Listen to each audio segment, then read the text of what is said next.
Oke, halo semuanya, selamat sore.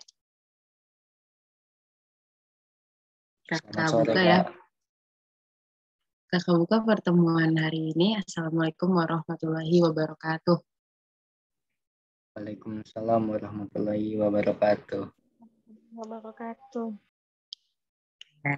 Wah, ramai juga ya ini. Lumayan banyak nih yang join sore ini. Oke, sesuai yang udah diinfoin di grup, kalau hari ini kita belajar tentang biologi ya. Nah, gimana nih persiapan UTBK-nya? Udah berapa persen? Apakah udah 80%? Atau masih belajar sampai sekarang ya? Oke, udah langsung aja nih kita mulai pembelajaran hari ini. Sebelum mulai kakak mau infoin dulu ya. Jadi kalau misalnya UTBK tahun ini di 2022 itu dilaksanakan dengan 2 gelombang. Jadi ada gelombang 1, ini pasti udah pada tahu dong ya. Gelombang 1 itu tanggal 17 sampai 23 Mei ya, 2022. Dan gelombang 2-nya itu tanggal 28 Mei sampai 3 Juni. Yang mana berarti UTBK di tahun ini 2022 itu kurang lebih sekitar 2,5 bulan lagi. Dan 2,5 bulan itu bukan waktu yang lama ya, jadi bentar lagi kan berarti. Oke, jadi persiapannya harus benar-benar nih, karena saingannya itu seluruh Indonesia ya, kalau UTBK. Oke. Nah, sebelum masuk ke materi, ini kakak ada beberapa materi UTBK ya, yang biasanya sering ditanyakan. UTBK biologi khususnya. Nah, ini kurang lebih ada 10 materi nih. Yang pertama ada metabolisme, pembelahan sel, genetika dan biologi molekuler, bioteknologi, sama evolusi. Jadi dari nomor 1 sampai 5 ini kelas 12 ya. Materinya di kelas 12. Jadi ini bisa diperdalam lagi nih materi-materi ini. Terus dari nomor 6, struktur jaringan hewan, terus struktur jaringan tumbuhan, biologi sel. Ini materi kelas 11. Dan yang ke-9 sampai 10, ekologi dan keanekaragaman hayati, ini di kelas 10. Nah, jadi kurang lebih kebanyakan yang biasanya keluar itu kelas 12-nya ya, kalau di biologi. Jadi, ini beberapa materi yang sering keluar, nanti bisa diperdalam dan dipersering lagi latihan soalnya. Oke, nah kalau hari ini kakak mau coba sedikit sharing materi ya, kita sambil sama-sama belajar tentang yang metabolisme dan pembelahan sel dulu. Oke, sebelumnya ada yang masih ingat? Ini pasti udah belajar dong metabolisme ya di sekolah. Apa itu metabolisme?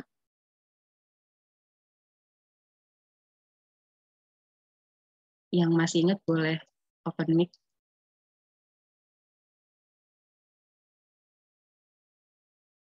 Ini semester 1 ya, metabolisme.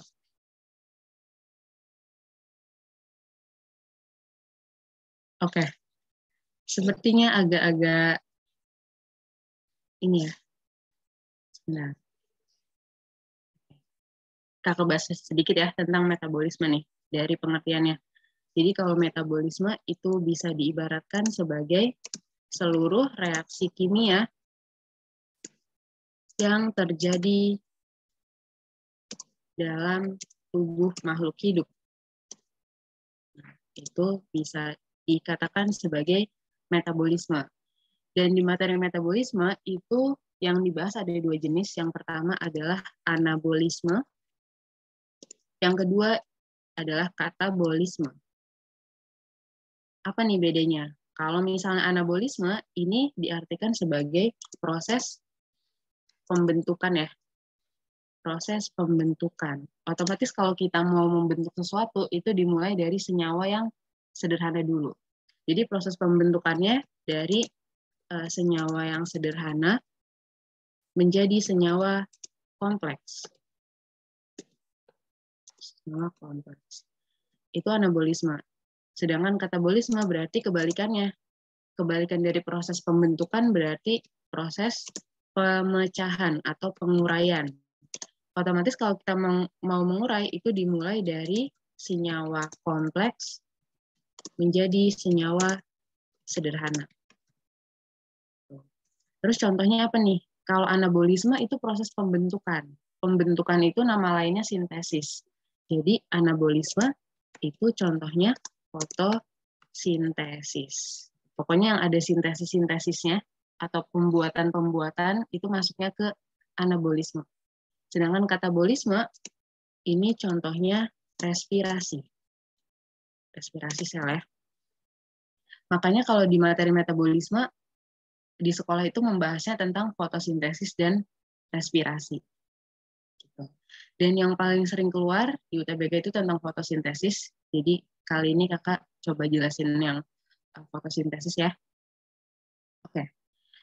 Apa itu fotosintesis? Nah, fotosintesis itu bisa diibaratkan sebagai proses yang mengubah energi matahari menjadi energi kimia. Dari pengertian ini udah kelihatan ya. Jadi yang diubah itu energinya berasal dari matahari. Makanya di sini kalau misalnya kita gambarkan reaksinya, jadi bahan bakunya itu berupa karbon dioksida dan air, nanti di sini dibantu oleh cahaya serta klorofil yang ada di daun. Nah, nanti akhirnya fotosintesis itu akan membentuk glukosa atau gula ya, dan oksigen. Nah, ini proses ini mungkin udah familiar nih dulu sejak SD ya. Udah belajar kayak gini kan. Oke, itu fotosintesis ya, secara singkat begitu. Jadi pengubahan energi matahari menjadi energi kimia. Terus di mana sih tempat terjadinya fotosintesis? Nah, kalau misalnya kita lihat fotosintesis itu terjadinya kalau di organnya berarti di daunnya. Tapi kalau misalnya kita lihat lebih kecil lagi, fotosintesis terjadi di jaringan bernama mesofil. Ya, ini misalnya daun kan, terus kita perbesar di sini. Ini kelihatan nih anatomi daunnya. Dari mulai paling atas berarti epidermis atas. Terus setelah epidermis di tengah-tengah ini ada jaringan namanya mesofil. Terus baru di epidermis bawah. Nah, kalau fotosintesis terjadinya di yang jaringan mesofil. Kalau kita bagi lagi, mesofil itu ada dua kan, ada palisade, ini yang panjang-panjang kayak tiang, sama yang spons. Gitu. Jadi intinya di jaringan mesofil, dan di jaringan mesofil itu mengandung banyak kloroplas. Ya, jadi yang kayak ini warna hijau bulat-bulat kecil itu namanya kloroplas. Gitu. Berarti bisa kita simpulkan kalau fotosintesis terjadinya di kloroplas ya. Di kloroplas, di jaringannya, berarti jaringan mesofil. Oke. Ini kalau di gambar ini kloroplas cuma bulat-bulat kecil aja nih. Tapi sebenarnya kloroplas itu strukturnya itu nggak cuma bulat-bulat. Nah, ini struktur dalam kloroplas. Gitu. Yang pertama karakteristiknya kloroplas itu termasuk ke dalam organel dengan membran ganda. Maksudnya gimana nih membran ganda? Jadi namanya juga ganda ya, berarti ada dua. Nah, maksudnya lapisan di organel kloroplas itu ada dua lapis. Gitu. Jadi ada lapisan luar atau kita sebutnya sebagai membran luar yang ini ya. Dan yang kedua itu membran dalam. Nah, di antara membran luar sama membran dalam itu ada ruang antar membran. Gitu. Jadi di sini berarti ada dua lapis membran atau disebutnya membran ganda. Terus baru itu dari membrannya. Kalau kita lihat dalamnya nih lebih kecil lagi gitu ya di kloroplas itu. Yang pertama strukturnya ada bernama tilakoid. Nah, yang mana nih tilakoid ini? Tilakoid itu bentuknya kayak koin. Yang ini ya. Koin, satu koin gitu itu namanya tilakoid. Sedangkan nanti si koin itu akan bergabung atau bertumpuk. Nah, tumpukan tilakoid itu bernama grana. Nah, makanya di sini grana itu di sini nunjuknya tuh kayak tumpukan dari tilakoid. Begitu. Terus selain ada tilakoid, ada grana, di kloroplas juga ada stroma. Nah, kalau stroma ini itu diibaratkan sebagai sitoplasma kalau di sel. Jadi bentuknya tuh cair. Gitu ya, daerah cair antara tilakoid dan membran dalam. Itu stromanya. Terus kloroplas juga punya DNA yang ini ya, yang warna biru sama ribosom yang warna merah, titik-titik banyak. Dia punya DNA sama ribosom sendiri. Dan juga terakhir punya struktur namanya plastoglobula. Ini sejenis senyawa lipid atau lemak di dalam kloroplas. Ini nggak terlalu banyak ya. Ini bisa dilihat nih gambarnya. Ya, cuma beberapa aja. Begitu. Jadi itu struktur di kloroplas atau tempat fotosintesis tadi ya, kloroplas itu. Itu tempatnya. Nah, terus kalau misalnya kita bahas tentang jenis fotosintesis itu ada dua kan. Ada reaksi terang sama reaksi gelap atau disebutnya siklus Kelvin. Nah, ini nama lainnya ya, reaksi gelap atau siklus Kelvin. Apa nih bedanya? Jadi kalau secara singkat reaksi terang itu mengubah energi matahari menjadi energi seluler. Nah, ini reaksi terang kalau di gambar ini ya, di sini yang warna hijau nih. Nah, dia pokoknya perlu bantuan dari cahaya. Jadi nanti cahayanya membantu reaksi terang. Gitu. Nanti baru kalau reaksi gelap itu tujuannya untuk menghasilkan karbohidrat, biasanya berupa glukosa. Nah, ini kan reaksi terangnya, terus ini reaksi gelap. Ini akhirnya nanti membentuk glukosa. Gitu. Ini nanti secara spesifik dibahas lagi ya di slide selanjutnya. Oke, itu jenisnya ya. Jadi ada reaksi terang dan reaksi gelap. Nah, kalau misalnya kita lihat perbedaan lainnya, yang pertama, kalau reaksi terang itu nama lainnya bisa reaksi Hill. Jadi namanya juga reaksi terang, berarti fotosintesisnya itu perlu sumber cahaya atau dibantu oleh cahaya secara langsung. Dan kalau misalnya reaksi gelap, berarti tidak butuh bantuan cahaya secara langsung. Makanya namanya reaksi gelap. Terus kalau karakteristik lain, kalau di reaksi terang gitu ya, nanti terjadi yang namanya fotolisis air dan juga akan membebaskan oksigen. Dan hasilnya nanti berupa ATP dan NADPH2. Terus kalau kita lihat tempatnya, terjadinya di grana atau tilakoid. Tadi masih ingat ya, grana itu yang mana ya? Grana itu kan tadi tumpukan dari tilakoid yang bertumpuk-tumpuk ini. Nah, jadi yang grana ini adalah tempat reaksi terang. Gitu. Itu reaksi terang. Terus kalau reaksi gelap, nama lainnya itu bisa siklus Kelvin yang tadi, bisa juga Blackman. Itu nama lain reaksi gelap. Kalau di reaksi gelap, cirinya nanti akan ada proses namanya fiksasi CO2 yang tujuan akhirnya itu membentuk glukosa. Gitu ya. Dan menggunakan ATP serta NADH dari reaksi terang. Berarti bisa kita simpulin nih, hasil dari reaksi terang yang berupa ATP sama NADPH di sini, itu nanti dipakai di reaksi gelap. Gitu ya, kata kuncinya ya. Jadi ini siklusnya berkelanjutan berarti, karena saling make. Gitu. Nah, terus kalau reaksi gelap terjadi di mana nih? Terjadinya di stroma. Stroma itu tadi kan bagian yang cair, yang ada di kloroplas. Stroma itu yang ini ya, kalau di gambar tuh yang putih-putihnya, karena dia cairannya. Begitu. Jadi bisa kita simpulin reaksi terang itu terjadinya di grana, ya, atau kita singkat tega. Tega itu terang, terjadinya di grana. Terus kalau reaksi gelap terjadinya di stroma, atau bisa kita singkat gemma. Gelap terjadinya di stroma. Gitu ya, itu singkatannya. Kalau kakak jelasinnya kecepatan, tolong bilangin ya. Takutnya kecepatan nih. Nah, kita bahas dulu nih yang pertama dari reaksi terang atau reaksi Hill. Nah, tadi kita udah tahu nih, kalau reaksi terang, itu ciri-cirinya perlu cahaya secara langsung. Nah, karena dia perlu cahaya secara langsung, otomatis cahaya itu harus dikumpulkan dulu untuk bisa melakukan reaksi terang. Jadi makanya kalau reaksi terang itu melibatkan yang namanya fotosistem. Ya, fotosistem itu disebut sebagai unit yang mengumpulkan cahaya. Jadi dia tuh yang ngumpulin cahaya dulu gitu ya, biar kekumpul, baru habis itu bisa melakukan reaksi terang. Jadi dia pakai fotosistem intinya, atau unit pengumpul cahaya, dan fotosistem di sini bisa dikatakan sebagai kumpulan pigmen.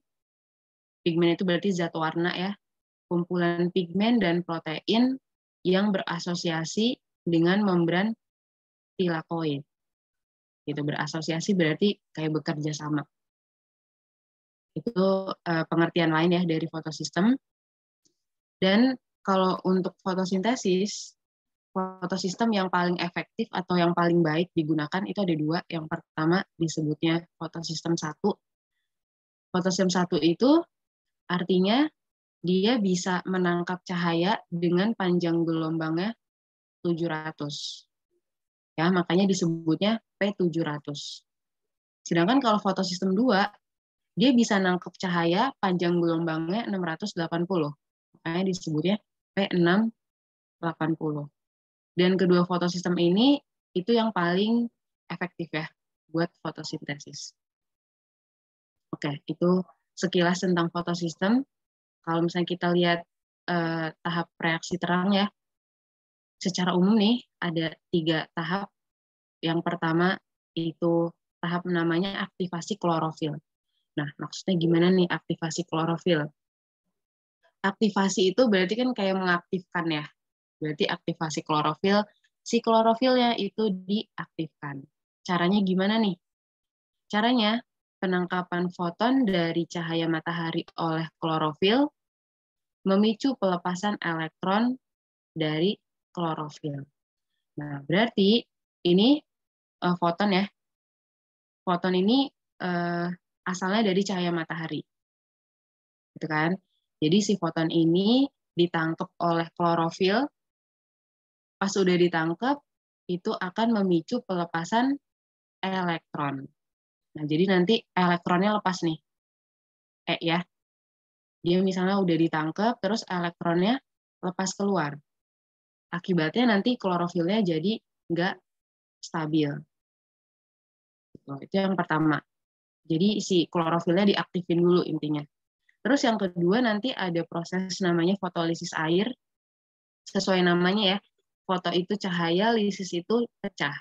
Jadi fotolisis air berarti proses pecahnya air dengan elektron yang berasal dari fotosistem 2.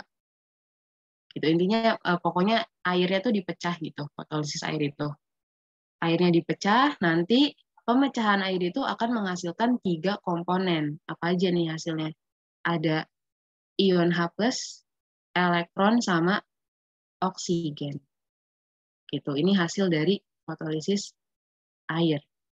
Nanti baru habis fotolisis air terjadi sistem transport elektron siklik dan non-siklik. Nah, yang perlu dipahamin banget ya,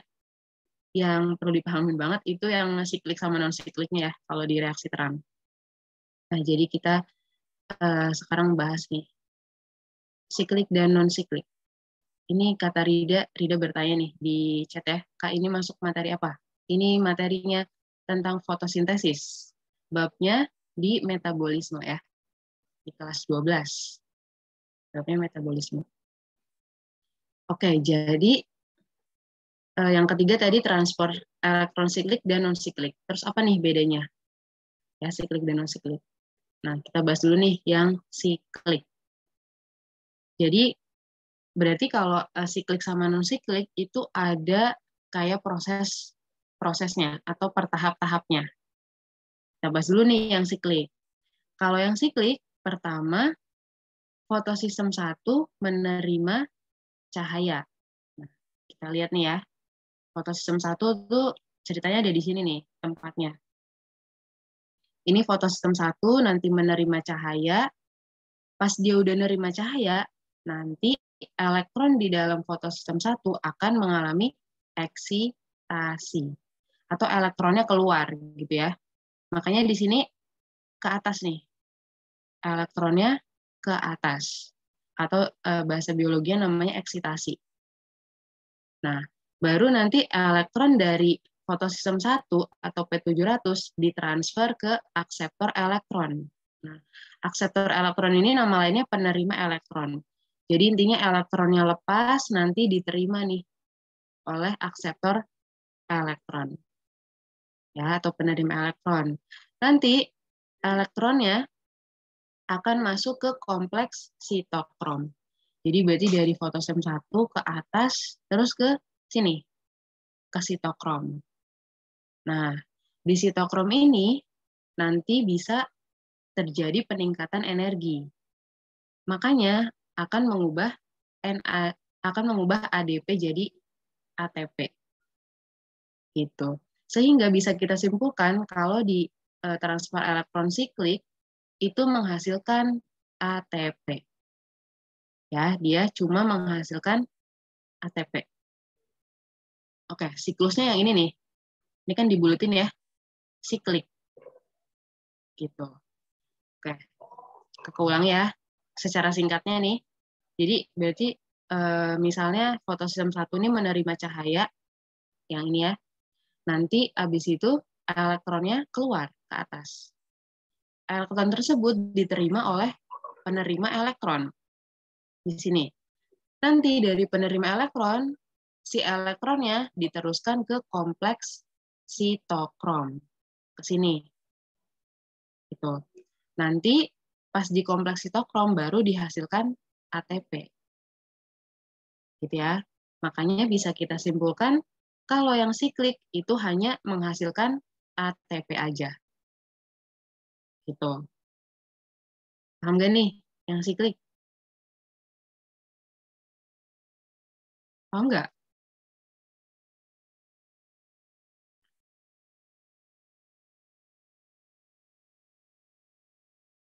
Enggak. Paham ya? Oke.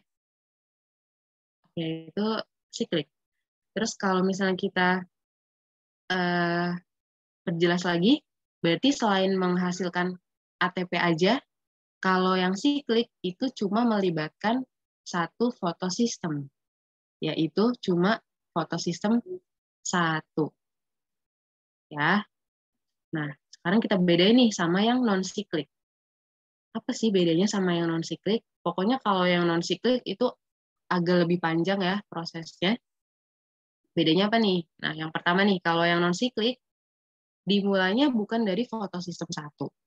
Ya, tapi dimulainya dari fotosistem 2.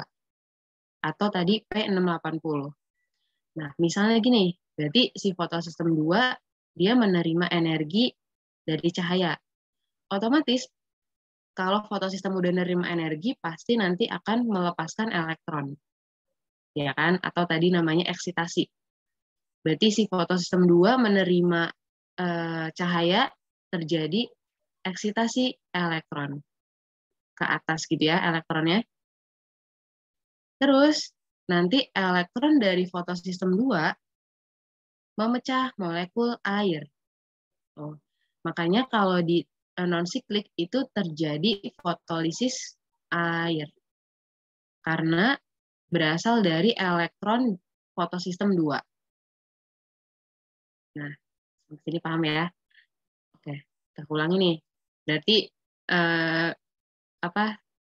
cahaya masuk ke fotosistem 2 nanti mengakibatkan pelepasan elektron. Pelepasan elektron itu mengakibatkan fotolisis air atau airnya pecah. Tadi kalau air pecah itu kan hasilnya ada 3 nih. Ada H+, ada oksigen sama elektron. Udah nih sampai sini ya. Nanti baru abis itu elektron dari fotosistem 2 ditransfer menuju fotosistem 1 melalui beberapa akseptor. Nah, intinya nanti elektronnya kan ke atas nih, diterima oleh penerima elektron, nanti si elektron itu jalan terus nih ya sampai fotosistem 1, nanti jalan sampai akhir di sini. Sampai nanti terbentuk NADPH. Gitu. Terus apa aja nih yang dilewatin si elektron itu? Nah, misalnya si fotosistem 2 udah melepaskan elektron di sini ya. Nanti elektronnya berarti kan melewati sitokrom. Ingat, kalau melewati sitokrom pasti terbentuk ATP. Jadi kita simpulin hasil yang pertama itu berupa ATP. Nah, udah lewat nih, udah lewat sitokrom, nanti si elektronnya ke fotosistem 1. Nanti pas udah sampai fotosistem 1, otomatis lanjut nih si elektronnya juga ya ke atas, nanti baru akan diterima oleh NADP. Jadi akhirnya itu si elektron ketemu NADP di sini di ujung. Nanti NADP itu akan bergabung nih sama ion H+ dari fotolisis air. Makanya akan terbentuk NADPH. Begitu.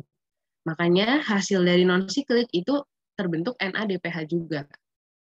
Gitu ya. Kenapa nih? Karena tadi kalau non-siklik itu terjadi fotolisis air. Begitu. Berarti bisa kita simpulkan ion H+ dari fotolisis air nanti tuh akan bergabung sama NADP. Yang akhirnya membentuk NADPH. Gitu. Terus berarti kan ion H+ udah dipakai nih buat ngebentuk NADPH. Si elektron juga udah ya. Dia kan yang jalan-jalan kan elektron itu. Nah, yang belum berarti oksigen di sini. Oksigennya kemana nih? Nah, oksigennya nanti akan dilepaskan ke udara. Gitu. Jadi oksigennya lepas ya ke udara. Makanya bisa kita simpulkan hasil dari non-siklik itu ada 3. Ya enggak? Ada yang bisa nyebutin apa aja hasil dari non-siklik? Apa aja?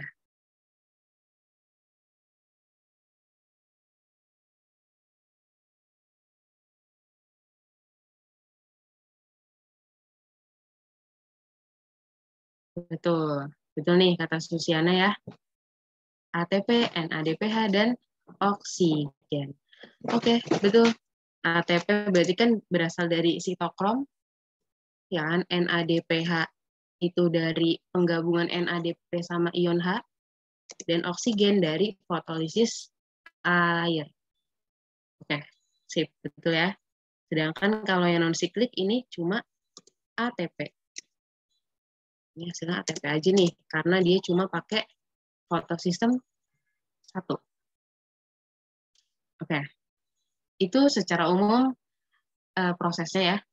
Secara umum kayak gitu. Nah, kalau misalnya kita bikin tabel gitu kan, pembeda antara siklik sama non-siklik, jadi ini nih bedanya.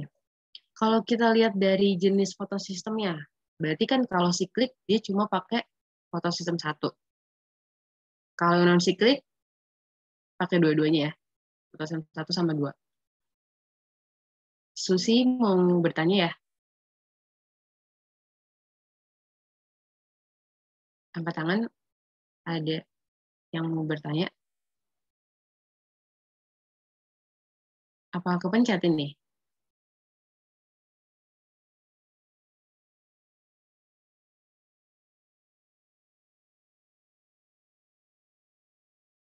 Yang siklus tadi berarti hubungannya di apa? Yang siklus yang mana ya?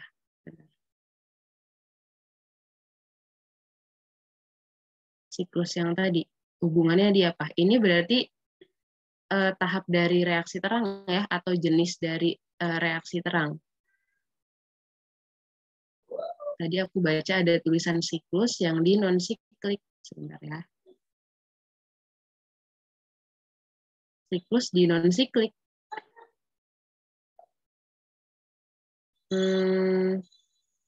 Mana ya tulisan siklus?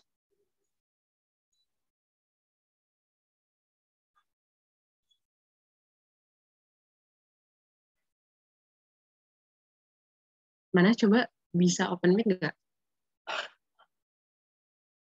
Oh, siklis.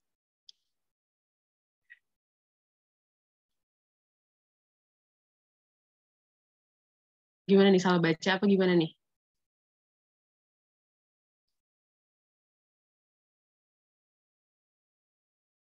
Oke, ternyata salah baca ya. Pantesan kakak bingung ini siklus yang mana. Oke, kita lanjut ya, berarti ya. Nah, jadi gitu ya, kalau misalnya kita bikin tabel nih, perbedaan siklik sama non-siklik, kalau yang siklik itu cuma melibatkan satu fotosistem aja ya, yaitu P700, tapi kalau yang non-siklik melibatkan dua fotosistem. Ada P700 dan P680. Terus kalau perbedaan lain dari mana nih? Dari hasilnya kan pasti ya. Kalau yang siklik berarti cuma ATP, kalau yang non-siklik ada 3 tadi. NADPH, ATP, dan oksigen. Terus kalau dilihat dari fotolisis air atau pemecahan air, tadi fotolisis air itu terjadinya di fotosistem 2. Ya enggak? Makanya kalau yang siklik, dia cuma pakai satu fotosistem. Jadi nggak terjadi fotolisis air. Sedangkan kalau yang non-siklik, dia pakai fotosistem 2, makanya terjadi fotolisis air. Gitu. Ini kalau prosesnya kurang lebih kayak yang tadi ya. Berarti kalau yang siklik dari P700 terus ke sitokrom atau sistem transport, baru balik lagi ke P700. Tapi kalau yang non-siklik dari P680 atau fotosistem 2. Terus ke sistem transport, ke kompleks sitokrom ya maksudnya, terus ke fotosistem 1 baru menghasilkan produk tadi berupa NADPH. Gitu. Sampai yang reaksi terang, ada yang mau ditanyakan? Atau udah paham nih? Kalau paham kita lanjut ke reaksi gelap sekarang. Lanjut, Kak. Oke, lanjut ya. Sekarang ke reaksi gelap. Makanya, atau jadi bisa kita simpulin ya, kalau di reaksi terang, berarti yang proses yang perlu dipahami lagi, itu yang tadi, perbedaan siklik sama non-siklik. Karena intinya di situ, inti dari reaksi terang itu. Nah, sekarang yang reaksi gelap, atau tadi namanya siklus Kelvin. Kalau reaksi gelap, ini prosesnya ada 3. Jadi yang pertama namanya fiksasi karbon. Fiksasi itu diibaratkan sebagai pengikatan. Jadi fiksasi karbon, karbonnya diikat. Nah, siapa nih yang mengikat si karbon? Yang mengikat adalah RuBP atau ribulosa bifosfat. Misalnya di sini ya, ada 3 CO2 nih yang masuk ke Kelvin sini. Si 3 CO2 diikat oleh RuBP di sini ya, dengan bantuan Rubisco. Ini sejenis enzim yang membantu fiksasi. Jadi CO2 diikat oleh RuBP akan berubah jadi 3 fosfogliserat. Nah, ini kenapa nih molekulnya jadi 6? Ini berarti kan 3 ditambah 3 gitu. 3 CO2 tambah 3 RuBP. Jadi ada 6, 3 fosfogliserat. Jadi hasil dari fiksasi itu 3 fosfogliserat atau disingkatnya biasanya PGA. Ya, baru udah terbentuk 3 fosfogliserat masuk ke fase reduksi.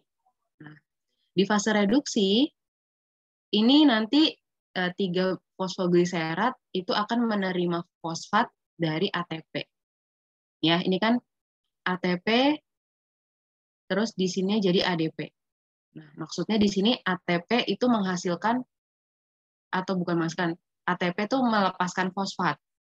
Nah, si fosfatnya bergabung sama 3 fosfogliserat. Gitu. Jadi 3-fosfogliserat ditambah fosfat dari ATP ya, berubah jadi 1,3 bifosfogliserat. Itu. Nanti 1,3 bifosfogliserat itu akan menerima ion H+ dari NADPH di sini. Jadi gliseraldehid 3-fosfat atau G3P. Makanya bisa kita simpulkan hasil dari reduksi adalah gliseraldehid 3-fosfat atau G3P. Gitu. Terus dari mana nih ATP sama NADPH? Nah, ini kalau masih ingat tadi ATP sama NADPH adalah hasil dari non-siklik. Nah, makanya hasil dari reaksi terang itu dipakai ya di reaksi gelap. Gitu, khususnya di fase reduksi ini. Oke, itu reduksi ya. Jadi hasilnya gliseraldehid 3-fosfat, nanti baru ke regenerasi.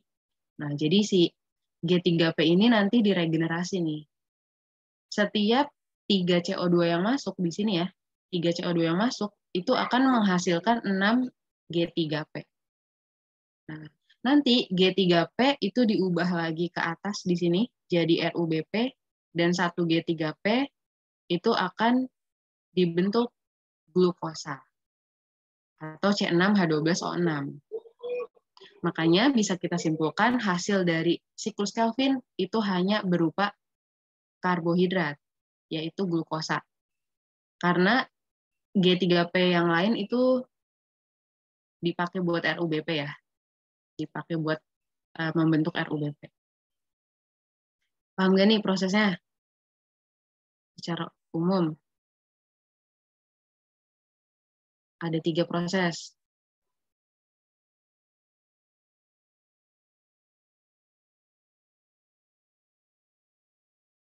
Jadi hasilnya cuma berupa glukosa ya, hasil dari reaksi gelap atau Kelvin. Oke, itu prosesnya jadi ada 3 ya, fiksasi, reduksi, sama regenerasi. Nah, yang perlu dipahamin di sini, jadi untuk membentuk satu glukosa, gitu ya, itu diperlukan 2 putaran siklus Kelvin. 2 putaran siklus Kelvin. Jadi di sini misalnya 6G3P atau gliseraldehid 3-fosfat itu akan membentuk molekul gula berkarbon 3. Nih, maksudnya gimana nih? Ini maksudnya yang tadi ya. Jadi setiap 3 CO2 yang masuk di sini, itu hasilnya tuh cuma 6G3P. Ya kan? Cuma 6G3P nih. Sedangkan untuk membentuk si glukosa itu perlunya 12G3P. Jadi makanya perlu 2 kali putaran Kelvin ya untuk membentuk satu glukosa. Begitu. Oke, atau siklus yang sesuai atau yang jumlah molekulnya benar itu yang kayak gini, yang ini. Jadi yang masuk tuh harus 6 CO2, bukan 3 CO2. Kalau yang masuknya 3 CO2, kayak yang ini, itu perlu 2 kali siklus Kelvin, 2 kali putaran. Tapi kalau yang masuk 6 CO2, hanya perlu sekali putaran untuk membentuk satu glukosa. Gitu. Jadi di sini jumlah molekulnya juga harus diperhatikan ya. Dia yang masuk tuh 3 atau 6. Kalau 3 kan berarti 2 kali tuh muternya. Tapi kalau yang masuk 6 CO2 itu cuma sekali aja.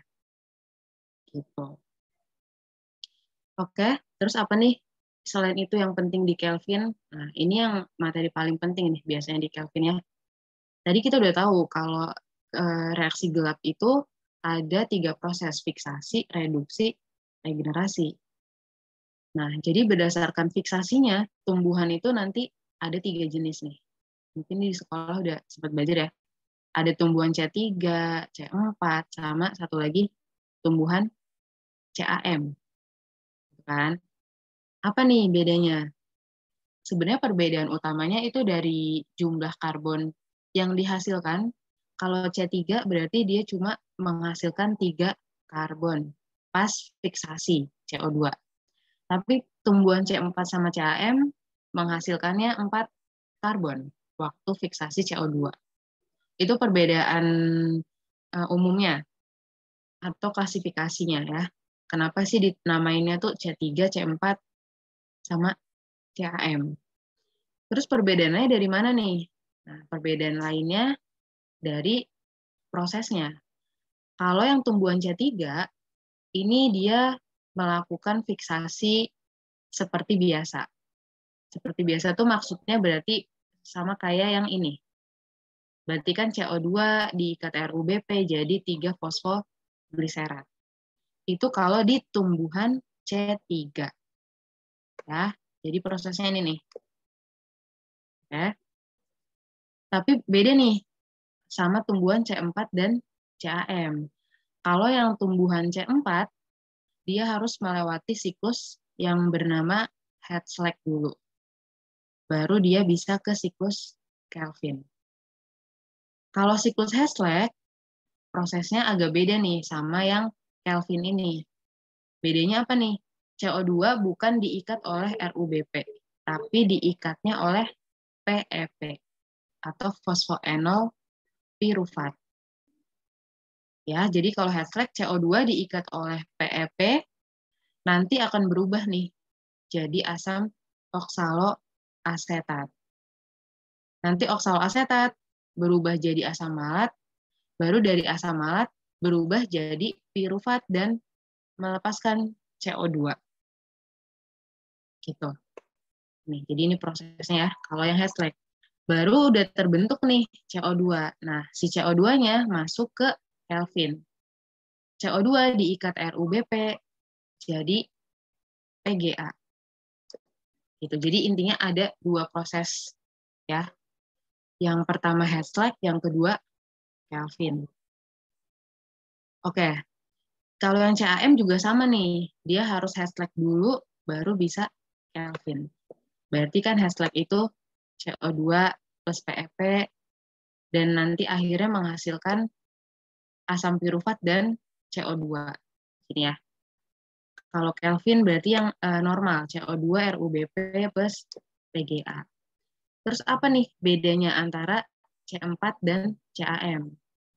Nah, bedanya yang C4 dulu. Kalau C4 antara Hertzsprung sama Kelvin itu terjadi di 2 tempat yang berbeda. Ya, kalau Hertzsprung terjadinya di mesofil, yang Kelvin terjadinya di seludang berkas pembuluh. Tapi waktunya sama-sama siang hari. Nah, kita lihat nih. Ini yang fotosintesis C4 ya. Nih, jadi misalkan daun tadi ya. Ini ada yang jaringan mesofil tadi. Terus kalau kita lihat anatomi lagi di sini. Nah, jadi ada struktur namanya seludang berkas pembuluh. Atau ini bundle sel ya di sini. Ini kalau yang fotosintesis C4 tadi kan harus Hertzsprung dulu pertamanya. Jadi si CO2 kan tadi diikatnya oleh PEP.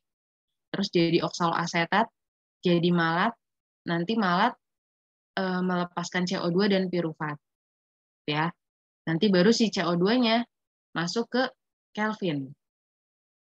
Tuh, jadi kalau yang C4 terjadinya kalau yang Hertzsprung itu di mesofil, tapi kalau yang Kelvin di seludang berkas pembuluh atau bundle sheath cell.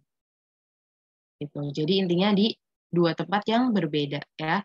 Tapi waktunya sama-sama siang hari. Gitu. Itu kalau C4. Sedangkan kalau yang CAM yang beda itu bukan tempatnya. Yang beda adalah waktunya. Kalau Hertzsprung waktunya tuh di malam hari, kalau Kelvin waktunya di siang hari. Tapi tempatnya sama-sama di mesofil. Gitu. Jadi bisa kita simpulin nih di sini ya. Kalau C4 itu yang beda tempatnya, kalau yang CAM yang beda waktunya. Tapi tempatnya di mesofil. Begitu. Terus kalau yang C3 gimana nih? Kalau C3 dia normal-normal aja. Jadi tempatnya di mesofil, waktunya di siang hari. Gitu. Terus apa nih contoh tumbuhannya ya? Nah, ini contohnya nih. Misalnya kalau C3 itu jadi kebanyakan kayak tumbuhan subtropik ya, atau tanaman pertanian. Padi, gandum, kentang, kacang, kapas, dan lain sebagainya. C4 itu yang biasanya di daerah kering. Yang biasanya terkenal tuh tebu, jagung, sama rumput. Itu C4. CAM hidupnya di lebih kering lagi dan ciri lainnya batangnya biasanya yang berair. Contohnya kayak kaktus ya, nanas, anggrek. Itu kan batangnya berair. Gitu. Itu perbedaannya. Oke, sampai sini. Tentang Kelvin, ada yang mau bertanya nggak? Terutama perbedaannya tadi ya, dari C3, C4, CAM ya.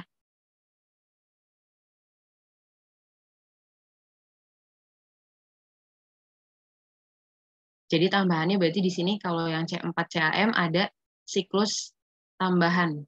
Namanya head slag pas di fiksasi CO2. Oke. Oke, di chat nggak ada ya? Yang mana ya? Udah, sekarang kita coba latihan soal ya. Yang pernah muncul gitu pas di UTBK. Nah, coba nih. Fiksasi CO2 di seludang pembuluh terjadi pada tumbuhan. Berarti ini tumbuhan apa nih? Ayo, yang mau jawab boleh nih di chat. Fiksasi CO2 di seludang pembuluh. Berarti tumbuhan apa?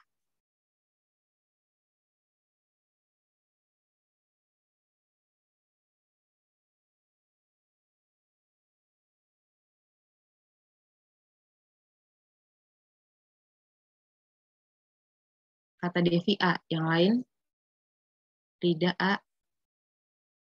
Ada yang jawab B? A atau B nih jawabannya?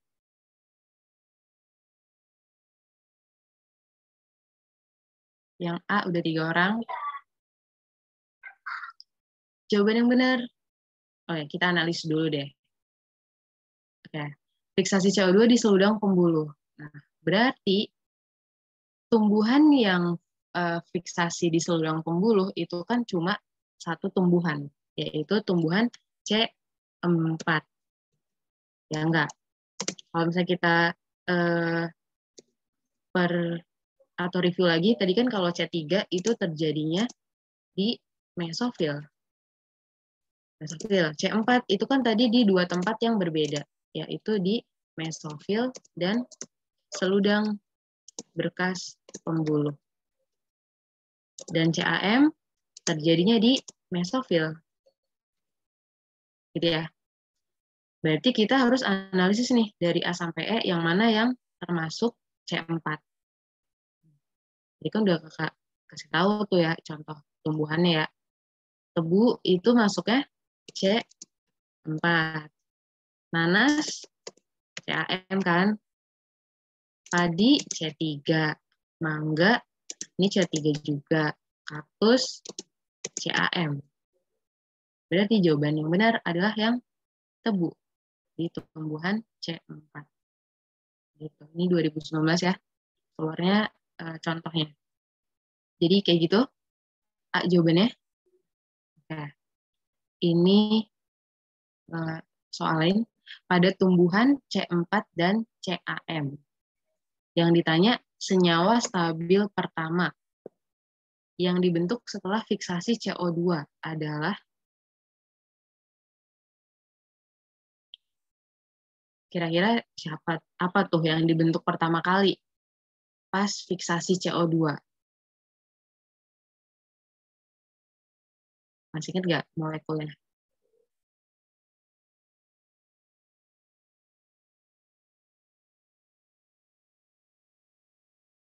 Ada yang menjawab? Kata Al, A jawabannya. Yang lain?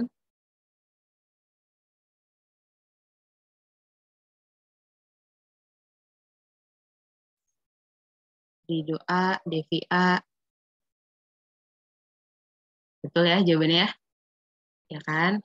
Kalau di tumbuhan C4 sama CHM, berarti kan senyawa yang pertama kali dibentuk tadi bentuknya OAA.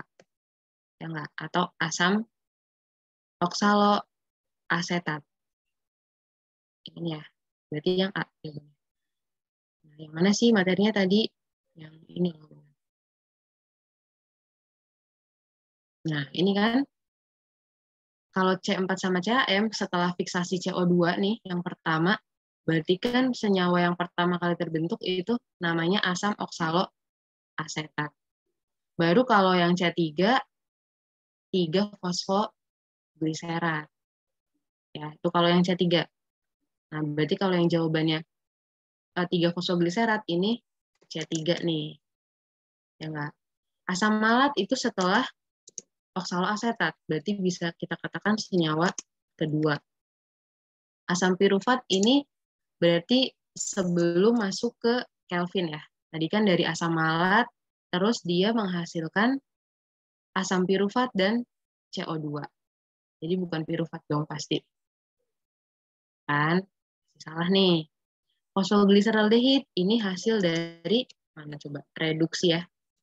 Reduksi yang di tahap kedua tadi. Ini ya, di tahap reduksi itu menghasilkan fosfogliserdehid gitu atau G3P. Jadi jawabannya benar tadi yang ini asam oksaloasetat gitu. Yang A jawabannya. Oke.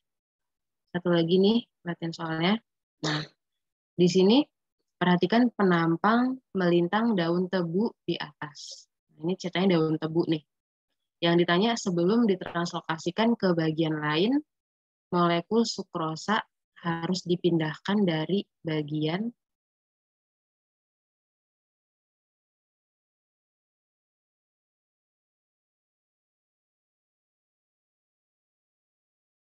ada yang tahu nih gimana cara jawabnya?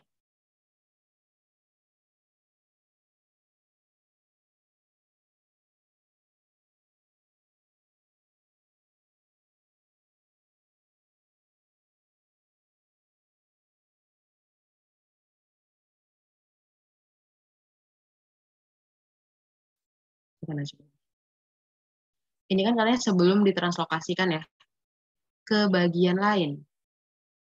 Sukrosa itu harus dipindahin dari mana nih?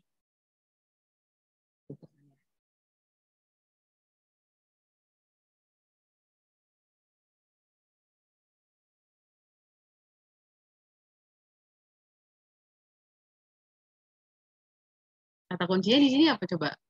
Dari daun tebu kan? Ya enggak? Ini di sini udah di-mention nih. Tebu itu tadi masuknya kan tumbuhan C4. Kan? Kalau misalnya tumbuhan C4 itu tadi ciri-cirinya fotosintesis terjadi di dua tempat yang beda. Ya enggak? Yaitu di mesofil dan seludang berkas pembuluh. Nah, ini tempatnya beda nih. Berarti molekul sukrosa ini awalnya pasti ada di seludang berkas pembuluh. Bukan ya? Kata Susi D jawabannya. Nah, yang lain juga nih sama Susi. Jawabannya D. Betul ya jawabannya ya. Jadi seludang berkas pembuluh kalau di gambar ini tuh yang bagian D. Ya enggak?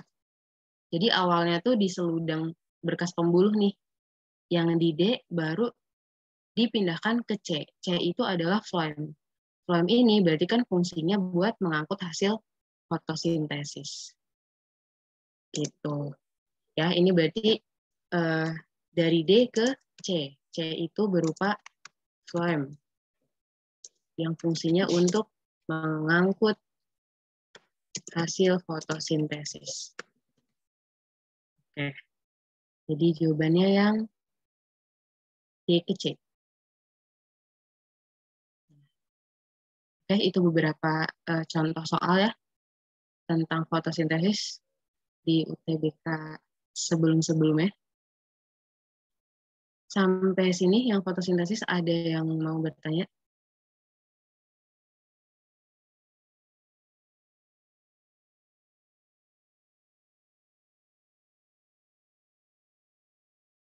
Ini kakak agak cepet ya jelasinnya, termasuk ya.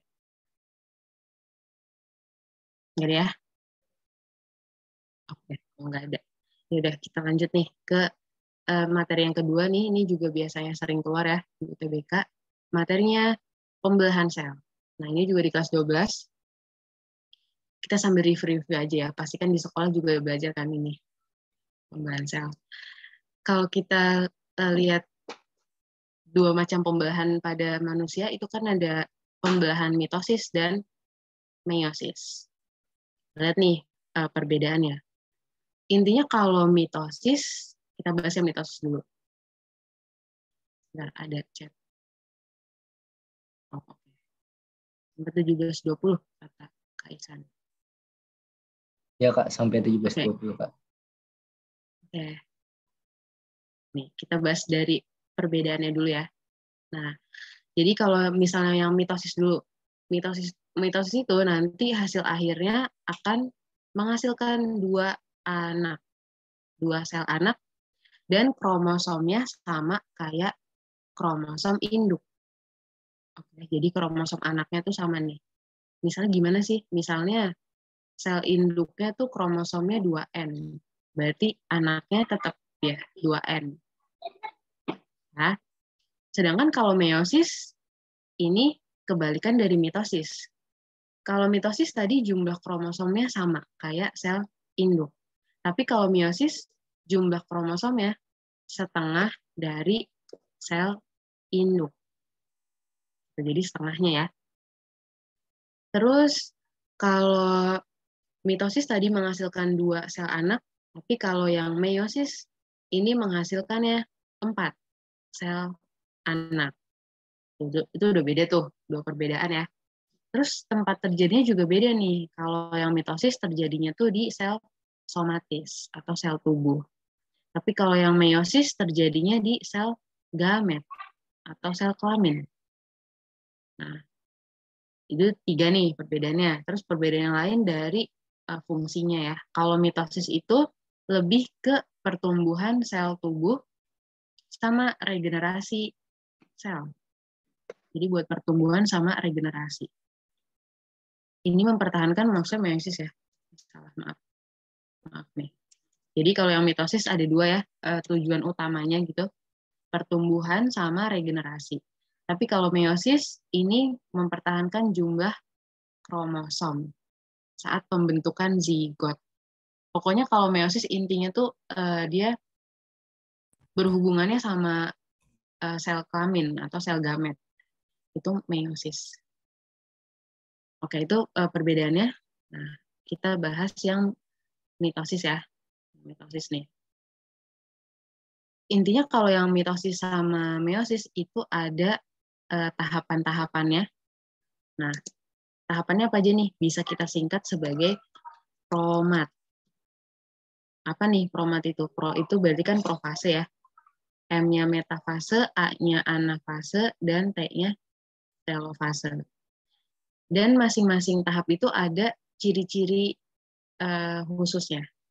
Jadi misalnya kalau yang profase nih, profase itu cirinya ada 3. Yang pertama, si kromatin atau benang-benang kromatin itu nanti berubah jadi kromosom. Terus ciri yang kedua, anak intinya atau nukleolus menghilang. Dan ciri yang ketiga, terbentuk benang-benang spindle atau gelondong mitotik. Kita lihat gambarnya. Nah, ini yang profase nih, jadi fokus ke sini yang profase. Tadi cirinya ada 3, yang pertama benang kromatin jadi kromosom. Jadi sebelum ke profase kan ada fase interfase ya, atau fase persiapan disebutnya.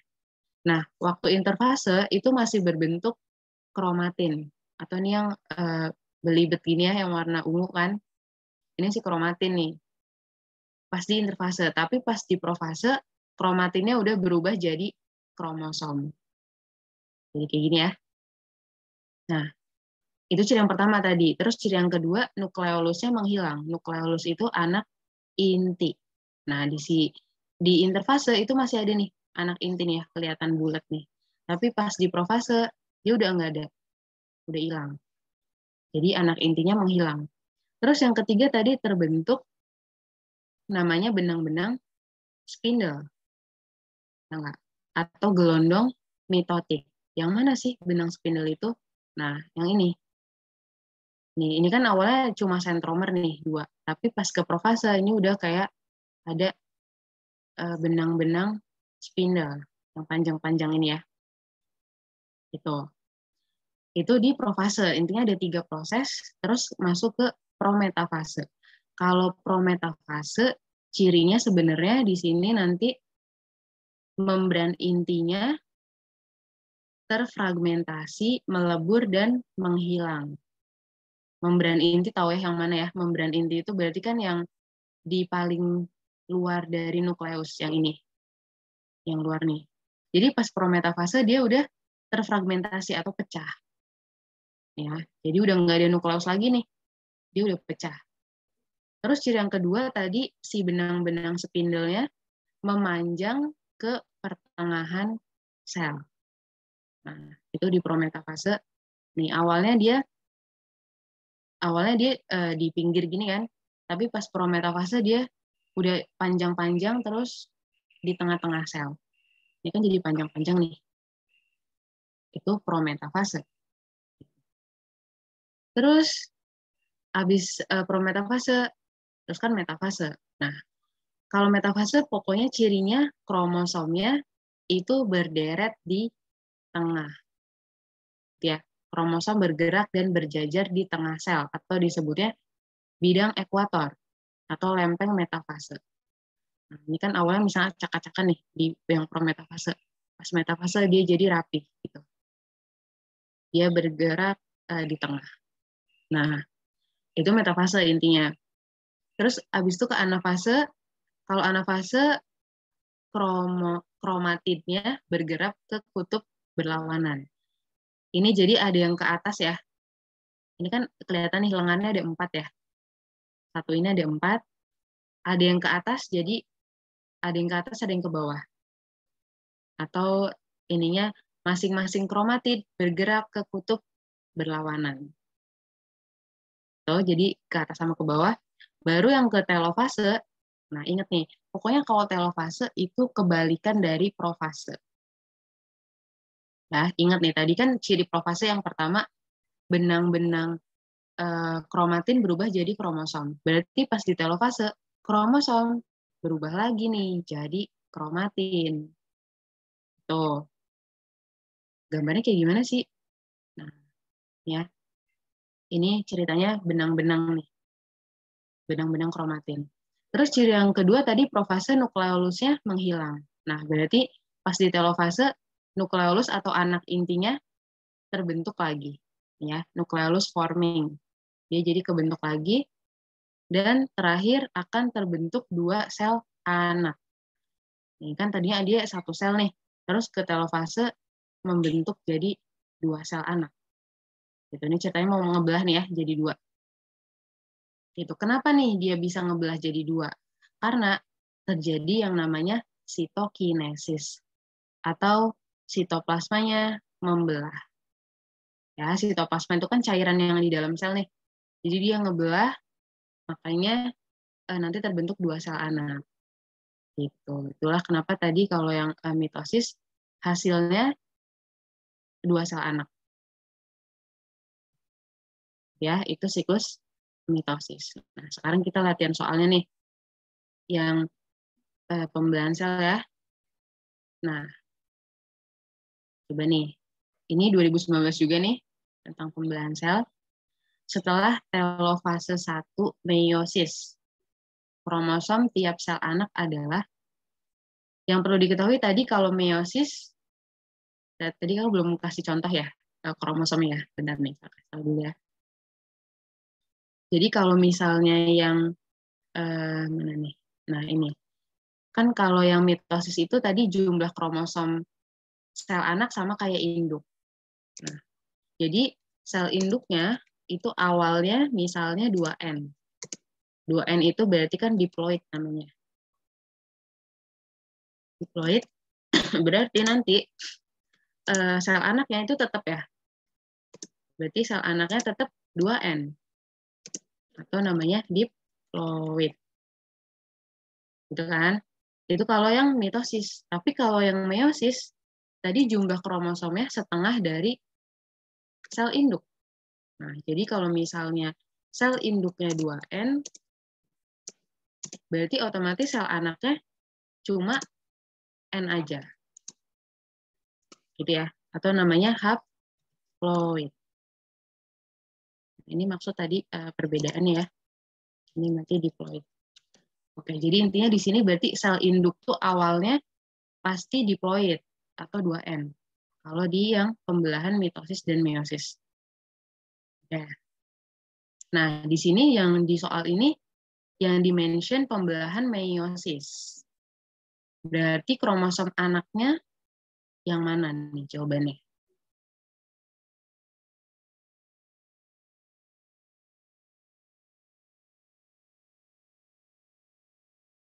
Ada yang tahu yang ini?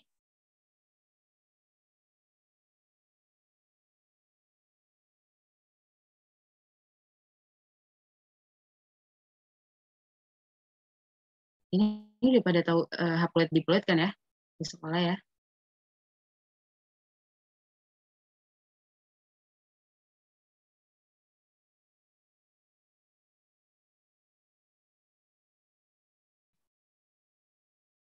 Ada yang tahu?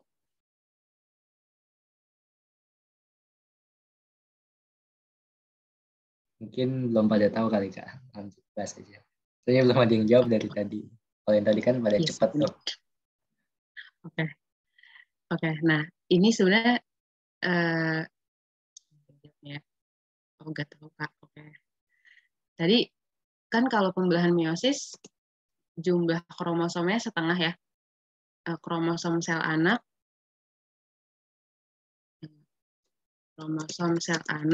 itu setengah dari sel induk. Nah, tadi dicontoh kan aku udah kasih contoh tuh kalau sel induk itu awalnya kan 2N. Ya enggak, sel induk itu dia 2N. Otomatis sel anaknya kalau setengah dari 2N itu N. Nama lain dari N adalah haploid. Gitu kan? Jadi berarti kita pilih nih yang haploid. Karena kalau yang diploid ini udah nggak mungkin ya. Karena sel induknya yang diploid, bukan sel anaknya. Nah, berarti antara A sama C. Gitu kan?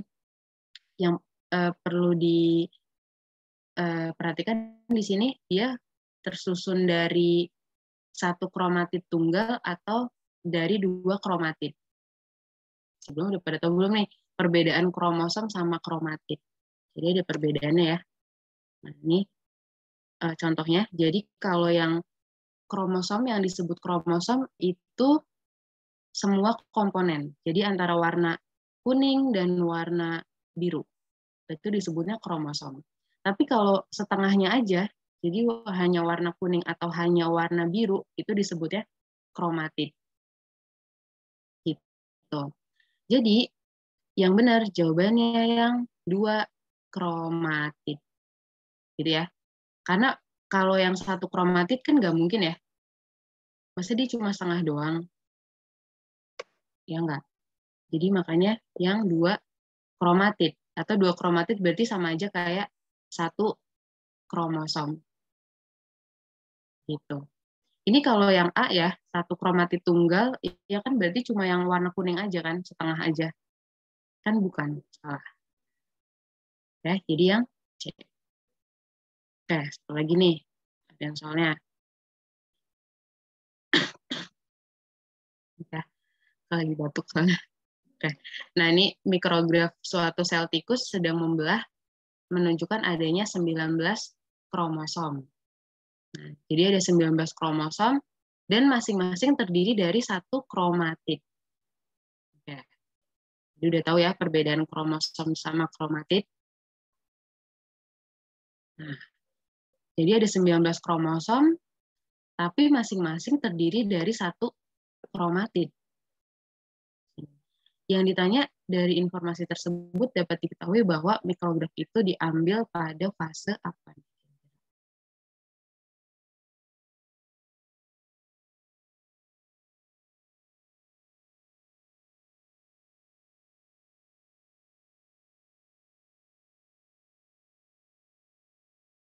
Masih kan nggak tadi? Kalau misalnya yang satu kromatid, kalau yang digambar sebelumnya, itu di fase anafase ya? Ya nggak? Di sini anafase nih. Nah, berarti jawabannya itu yang anafase. Ya dong, ini kan anafase ke kutub berlawanan ya, makanya cuma terdiri dari satu kromatid. Sedangkan waktu metafase ini masih dua kromatid atau satu kromosom. Gitu kan? Berarti kita pilih yang anafase. Yang D jawabannya. Karena yang lain bukan, nggak ada pilihan anafase lagi ya, cuma yang D aja. Gitu. Itu tentang pembelahan sel. Jadi intinya di sini berarti teman-teman semua ya harus tahu nih perbedaan dari kromatid, terus kromatin, sama kromosom. Kalau kromosom kan kayak gini semuanya satu. Tapi kalau yang kromatid ini cuma setengah.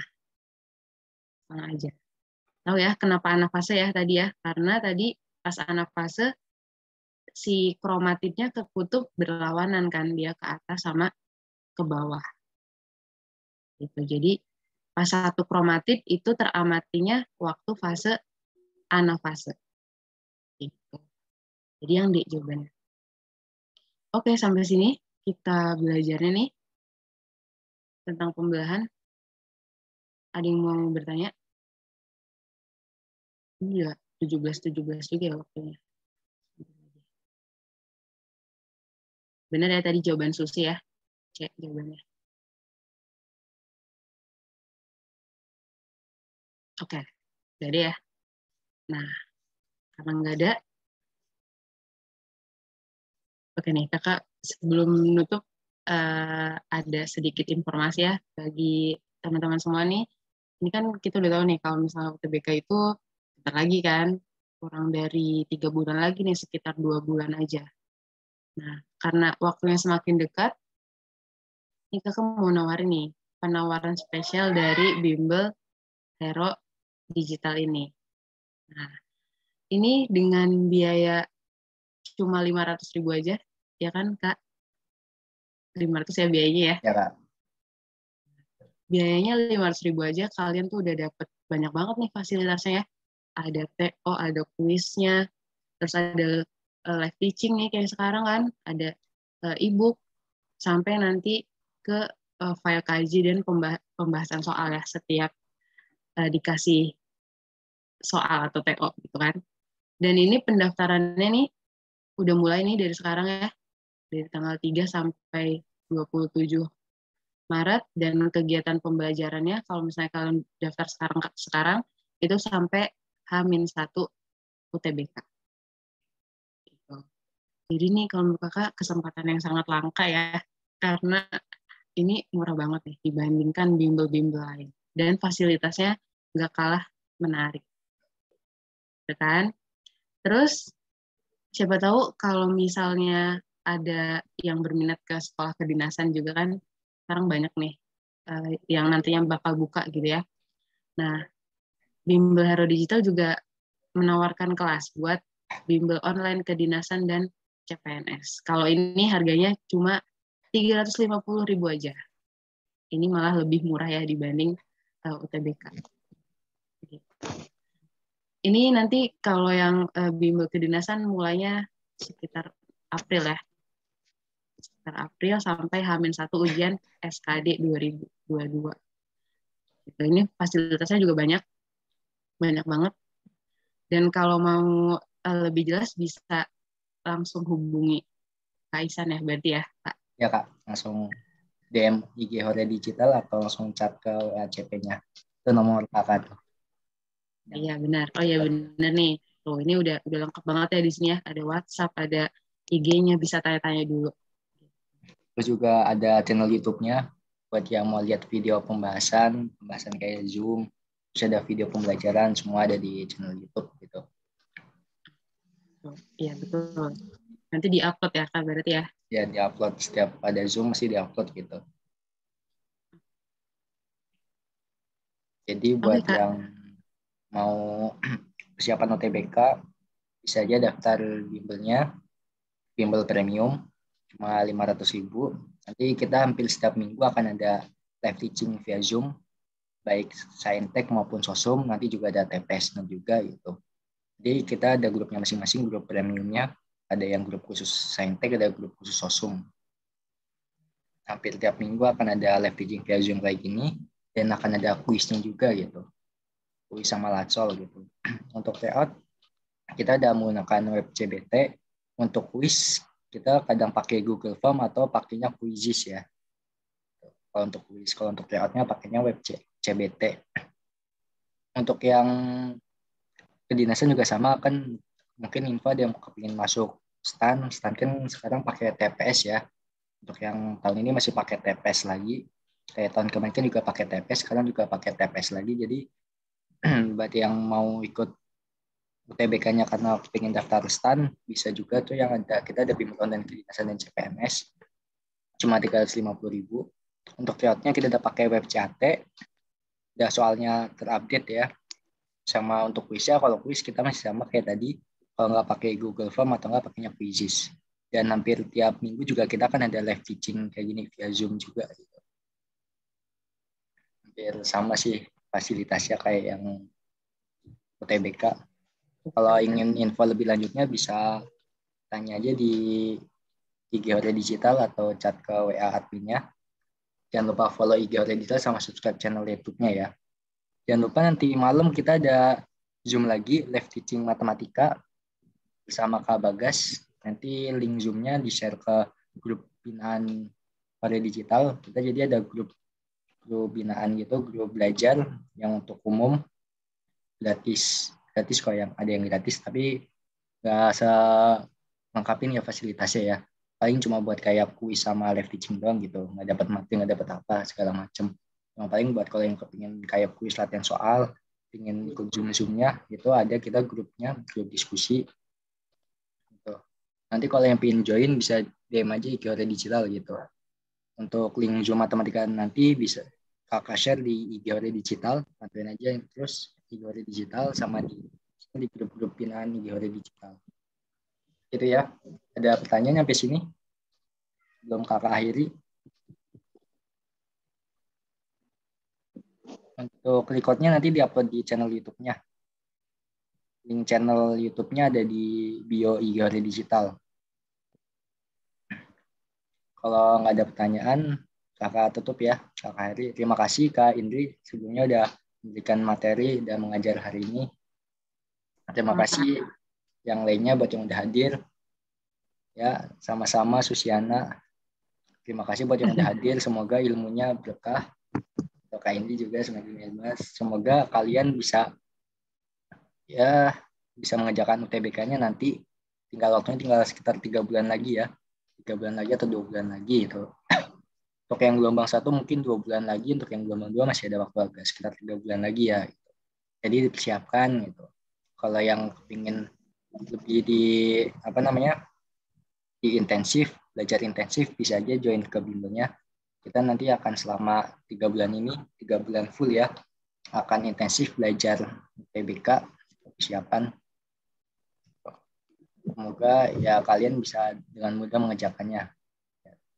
Kakak akhiri, mohon maaf apabila ada kekurangan, apabila kesalahan, mohon dimaafkan. Wabillahi taufiq wal hidayah. Wassalamualaikum warahmatullahi wabarakatuh.